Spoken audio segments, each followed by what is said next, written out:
हमारे साथ गिरिराज सिंह मौजूद हैं।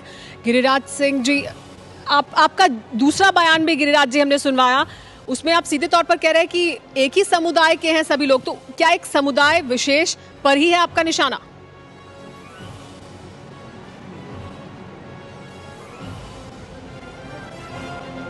देखिए, फिर मैं आपसे निवेदन करता हूँ, मीडिया के मित्रों से निवेदन करता हूँ कि जो आरोप मुझ पर लगा रहे हैं, मैं आरोप नहीं लगा रहा हूँ।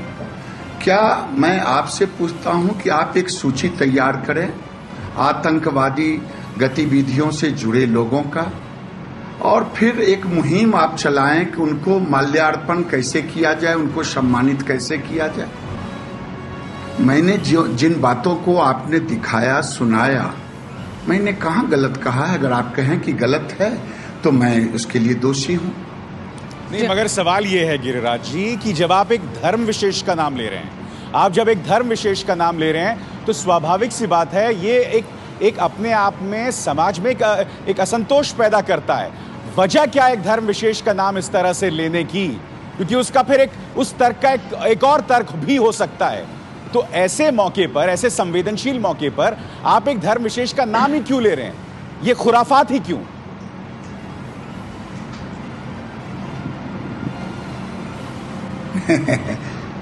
ये खुराफात, अगर सच कहना खुराफात है तो मैं नहीं समझता हूं कि सच कहने की कोई जरूरत है।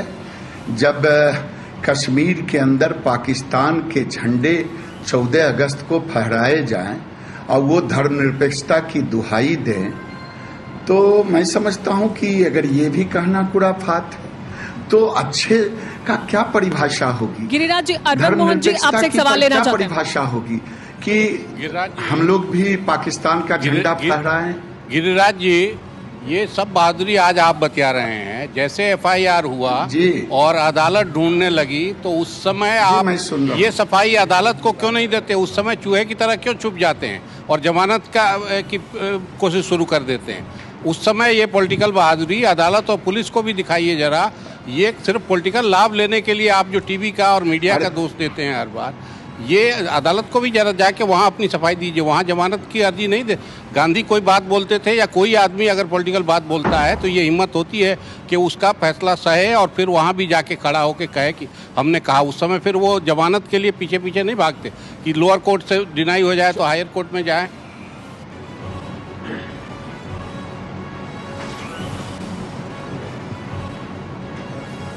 अरविंद मोहन जी, मैं आपका सम्मान करता हूं, आप देश के वरिष्ठ पत्रकार हैं।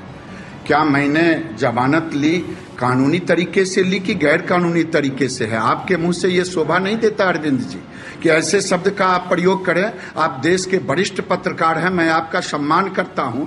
जिस शब्द का आपने प्रयोग किया है, आपके मुंह से शोभा नहीं देता है कि मैं चूहे की तरह भाग रहा हूं। मैंने कानूनी तहत मैंने लिया था अग्रिम जमानत। आपके मुंह से ये शब्द अच्छे नहीं लगते। नहीं, जितने दिन आप गायब रहे हैं पुलिस बन जाए तो ज्यादा बेहतर। पुलिस सर्च पार्टी से और अदालत की नजर से आप गायब रहे हैं, उसके लिए वही शब्द उपयुक्त है। उसके लिए पॉलिटिकल बहादुरी नहीं।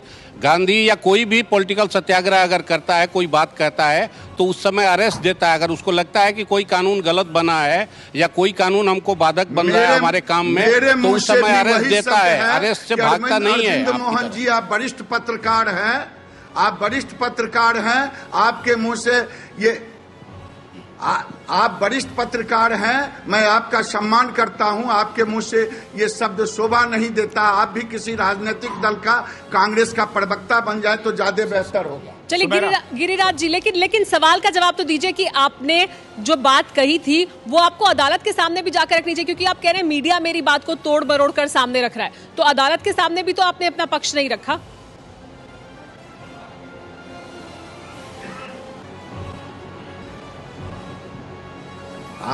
आपने मीडिया में क्या दिखा रहे हैं? मुझे जो कहना था अदालत में मैंने कहा है अपनी बात, और मैं आप ही से तो कह रहा हूं, निवेदन कर रहा हूं। आपका चैनल देश और दुनिया में चलता है, आप भी इस कार्यक्रम को करें। मैं भी उसमें माला पहनाने में रहूंगा। आतंकवादियों की सूची बनाएं, उसको माला पहनाने का कार्यक्रम करें और मैं आपके साथ रहूंगा। एक और सवाल लेते हैं आप। गिरिराज जी, मैं अशोक वानखड़े बोल रहा हूँ। जब इस देश का गृह मंत्री भगवा आतंकवाद करके आतंकवादियों को एक धर्म से जोड़ता है, तो पूरा भारतीय जनता पार्टी नहीं, पूरे देश के सारे राजनीतिक दल उस होम मिनिस्टर को लताड़ते हैं, क्योंकि आतंकवाद का ना कोई धर्म होता, ना जाति होती, ना समाज होता है। आज आप ये कह रहे हैं कि आतंकवादी एक ही समाज से क्यों आते हैं? क्या आप जानबूझ के ये, जब भाजपा अपनी सरकार बनाने के लिए तैयार है तो एक ऐसी कंट्रोवर्सी खड़ी करके पूरे देश में एक नई कुछ तो भी समस्या पैदा करने का प्रयास नहीं करते? आज आतंकवाद की बात करने के लिए क्या ऐसा था? क्या आतंकवाद दिन था, या आतंकवादी हमला हुआ था, या कोई बम विस्फोट हो गया था? बस सुबह उठ के एक आतंकवाद पे बयान दे के कंट्रोवर्सी खड़ी कर दी आपने।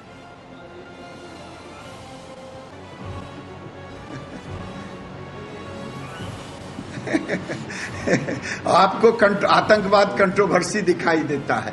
आतंकवाद देश के लिए सबसे बड़ी समस्या है। आपको आतंकवाद कंट्रोवर्सी दिखाई देता है। आप मिसकोट कर रहे हैं अशोक वानखेड़े को, आप मिसकोट कर रहे हैं। कुछ नहीं कहना है, आप फिर मिसकोट कर रहे हैं। क्षमा चाहता हूं और मैं प्रार्थना करता हूं आप जैसे बड़े लोगों को, जो आतंकवाद एक कंट्रोवर्सी है, आतंकवाद एक समस्या नहीं है, आतंकवाद एक आंतरिक सुरक्षा का महत्वपूर्ण कारण नहीं है, ये मैं नहीं समझता कि आप जैसे विद्वत जन जो देश को दिशा देते हैं, समाज को एक दिशा देने का काम करते हैं, और उन लोगों का सोच इस तरह का सोच है। जब एक बार भी मैंने नहीं देखा कि 14 अगस्त को आपकी मीडिया दिखाए कि पाकिस्तान के अंदर ये कश्मीर के अंदर पाकिस्तानी झंडे फहराए जा रहे हैं। अब फारूक अब्दुल्ला संविधान की कसम खा करके भारत के मंत्री बनते हो, उस समय आपकी जुबान कहाँ चली जाती है? जो अपने को इंटेलेक्चुअल कहने वाले लोग हैं, जो मीडिया के लोग हैं। मैं आपसे सवाल खड़ा करता हूं। गिरिराज जी एक बात बताइए, एक मिनट गिरिराज जी एक बात बताइए, तर्क का अगर एक और तर्क दिया जाए, आप जो एक धर्म विशेष को कह रहे हैं कि वहीं से आतंकवादी क्यों आते हैं, तो तर्क यह भी दिया जा सकता है कि भारत का जो पूरा आतंकवाद का नैरेटिव है, उसकी जड़ में बाबरी मस्जिद का ढाया जाना, उसकी जड़ में गुजरात का, क्योंकि जितने भी आतंकवादी टारगेट करते हैं वो गुजरात और बाबरी मस्जिद का नाम लेते हैं। तो ऐसे में आतंकवाद की सीधी जड़ें तो बीजेपी के नेताओं के आंदोलन और उनके सरकार में बने रहने से जोड़ी जा सकती हैं। तो यहां दोष तो सीधे बीजेपी पे मढ़ा जा सकता है, आपके ही तर्कों में अगर तर्क मानूं तो।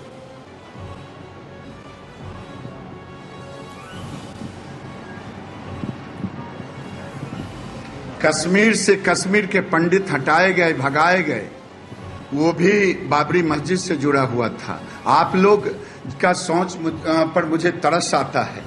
जब वो है ना कहानी, आपके पास जवाब नहीं है तो आपको मेरे सोच पे तरस आ रहा है। करते तो चर्चा नहीं होती, और हम आहें भी बढ़ते हैं तो हो जाते हैं बदनाम। आपकी चैनल उस समय, मैं बार बार प्रश्न खड़ा कर रहा हूं, कहां गुम हो जाता है? 14 अगस्त को आपने कभी पूछा फारूक अब्दुल्ला साहब से कि फारूक अब्दुल्ला साहब भारत के संविधान का शपथ खाए हैं, आपकी सरकार है, अपने बयान के बारे में बात करिए ना, जा रहे हैं, गिरिराज जी, कौन सी धर्मनिरपेक्षता? आप अपने बयान के बारे में बात करिए। आप अपने बयान को तो दर्शकों को, अपनी पार्टी को ही समझा दीजिए, क्योंकि आपकी, मैं अपने बयान के बारे में भी तो बात कर रहा हूँ। ठीक है, तो आप सिर्फ ये फारूक अब्दुल्ला के लिए बयान दे रहे हैं। चलिए ठीक है, चर्चा जारी रहेगी आपसे। सबसे पहला गिरिराज सिंह आपसे बद्री जी सवाल पूछना चाहते हैं। गिरिराज जी, मेरी एक समस्या का समाधान कर दीजिए, और वो रिक्वेस्ट है आपसे। वो ये है कि मैं हिंदू हूँ, मैं उच्च कुलीन ब्राह्मण हूँ, और मैं भारतीय हूँ, और मैं मोदी जी को रोकना चाहता हूँ। मैं क्या करूँ, और मेरे जैसे ढेर सारे लोग इस देश में क्या करें? और हमें पाकिस्तान के कुछ क्षेत्र बहुत अच्छे लगते हैं, और जब मैं कैम्ब्रिज में पढ़ा रहा था तो पाकिस्तानी ही सबसे अच्छे हिंदुस्तानियों के दोस्त होते हैं। हम क्या करें? इस समस्या का समाधान कर दीजिए।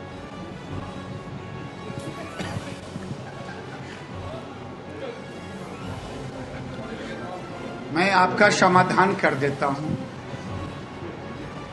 आप एक पढ़े लिखे इंसान हैं, विद्वान हैं, आपको पूरी दुनिया जानती है।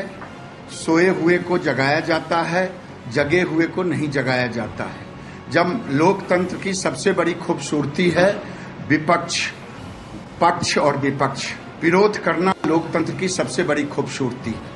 लेकिन अगर लोकतंत्र में कोई सच हो, उस सच को बोला जाए, उसका अर्थ का अनर्थ लगाया जाए, तब उसका जवाब मेरे पास नहीं है।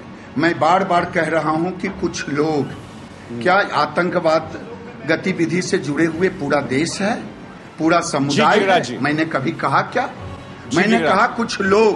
आप कह रहे हैं गिरिराज जी मैं हिंदू हूं, मैं क्या करूं? मैं तो कह रहा हूं कि विपक्ष, लोकतंत्र की सबसे बड़ी खूबसूरती है पक्ष और विपक्ष, विरोध करने का लोकतंत्र में। मगर अफसोस ये है गिरिराज जी कि उस खूबसूरती को आप संभवतः नहीं समझ रहे हैं।